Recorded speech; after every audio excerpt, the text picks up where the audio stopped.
Auguste Matata Ponyo Mapan asalaki yango mokolo ya lobby en face ya ba journaliste pour na compte ya Lingala Facile Gogo Yongolo.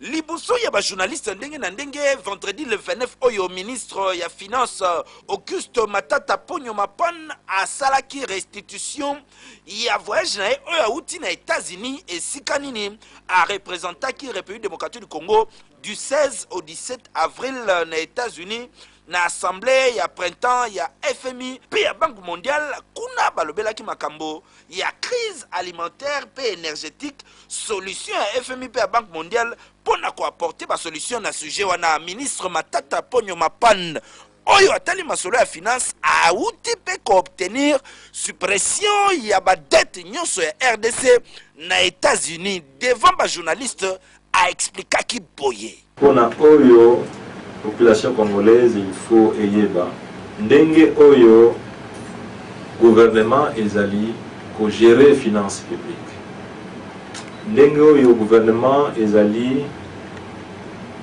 ko organiser gouvernance économique, la lutte contre la fraude, la lutte contre la corruption. Bakonzi ya Fonds monétaire international, bakonzi ya Banque mondiale, bapesi gouvernement ya RDC Longonia. Balobi bozali kosala makambo malamu, il faut iloko ekende ndenge wanaka. Bonne exécution, il y a plan, il y a trésorerie, il y a gouvernement central et zalaki bongo confirmé par ma service, il y a Fonds monétaire international na Banque mondiale. Oyo ezali kolakisa que gouvernement azali kosala musala na performance pour na stabiliser économie en mboka. Malembe souci ezali que Congolais nyonso a se retrouver sur le plan social.